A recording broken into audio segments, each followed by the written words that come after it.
Hello everybody. So I'm just going to have a quick talk about the current state of the world at the moment. I've not spoken about the war in Ukraine or Israel for a while, and I think it's time to, specifically because North Korea and Russia have signed a peace pact with each other, like a similar, very similar to NATO.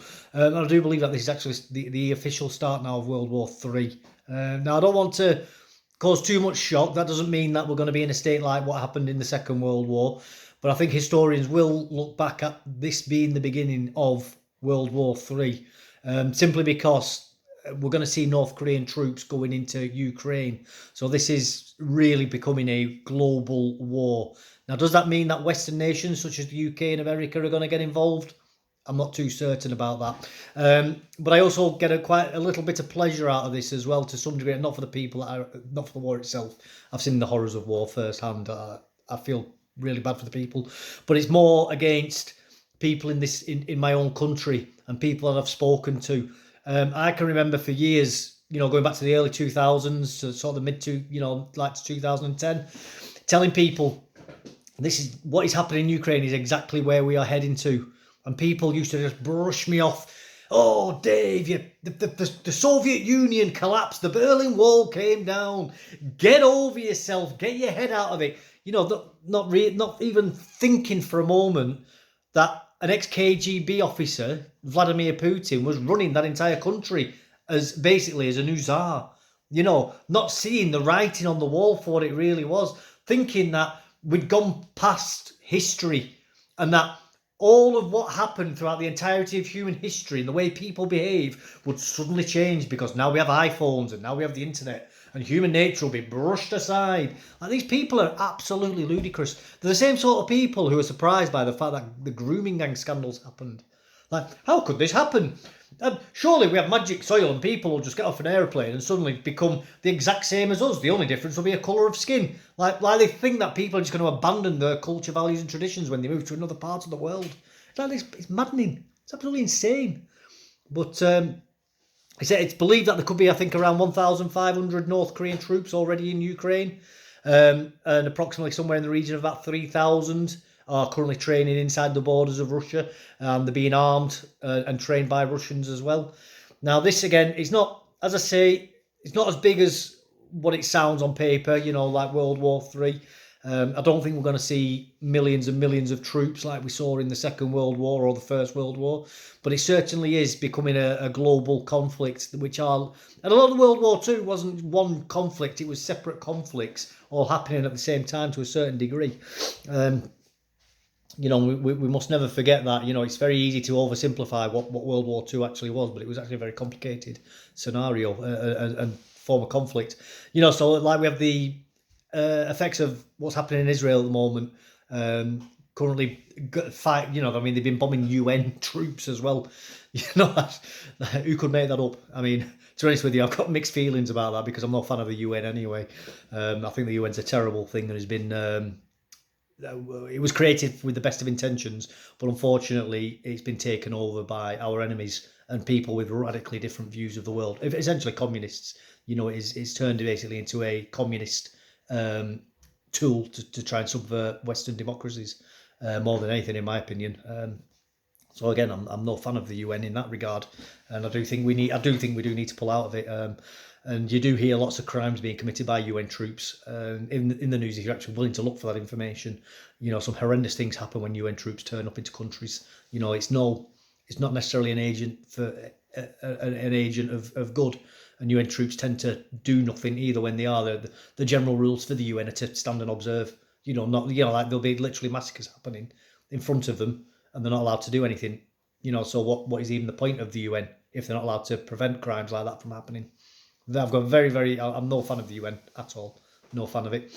But yeah, as I'm saying, but like with Israel, and being attacked by Iran, well, Iran are also involved with Russia in Ukraine, and they're involved with China, and with North Korea selling weapons and things like that to them. So to some degree, I suppose in the loosest possible sense, it is becoming a global conflict where these separate war zones are sort of linked through a tapestry of countries being involved in each other in different places, in the same way that the Second World War was.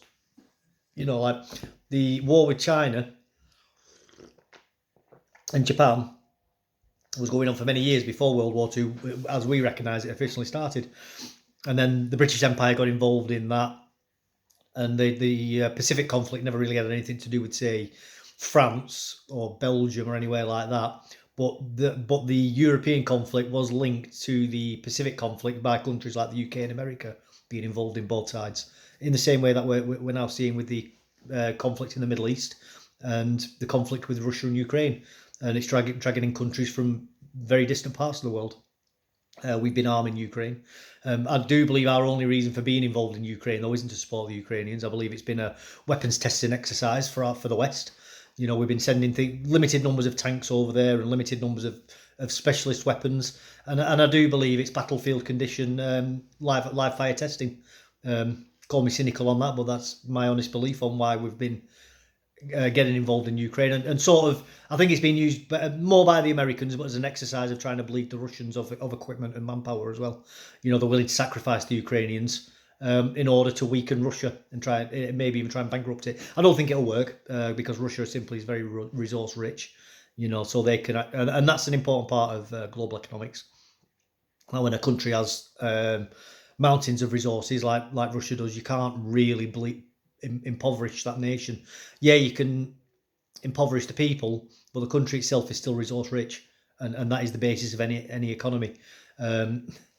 Which again, I mean, with like what we're seeing recently, you know, like our government's handling of they've allowed virgin steel production in this country, the UK, to be shut down. It's insane. That has been the problem with Western countries since the collapse of the Soviet Union. They had this fallacy of the end of history.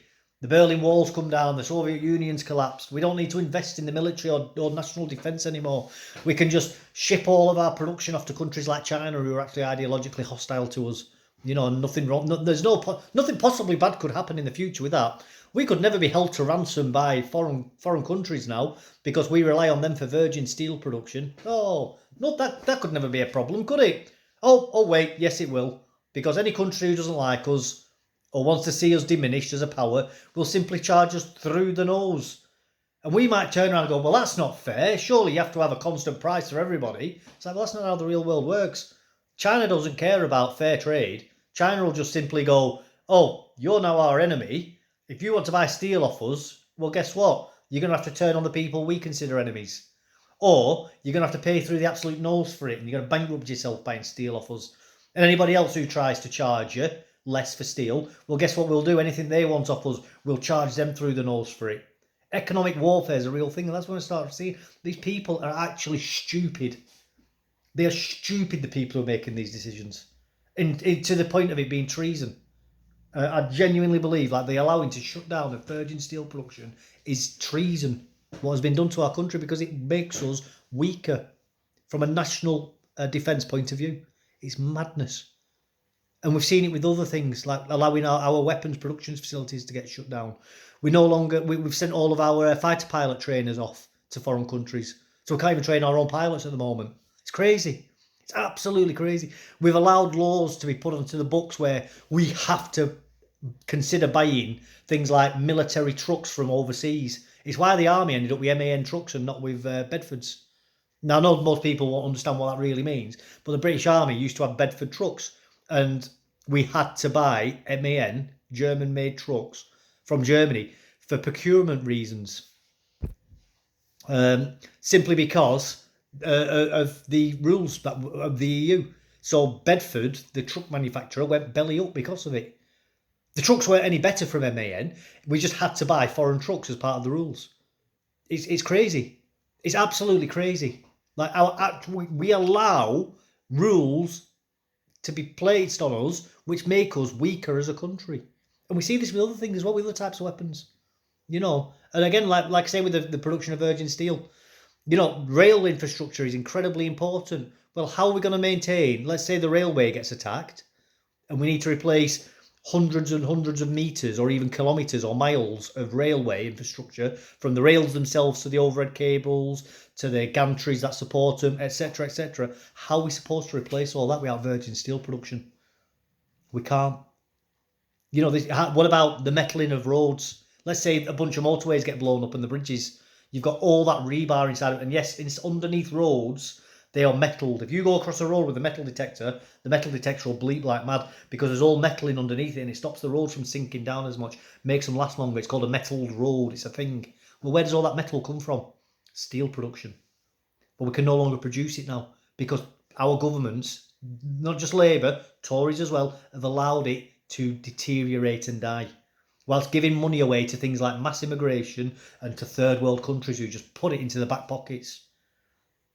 That's the insanity of what's happened to us since the collapse of the Soviet Union.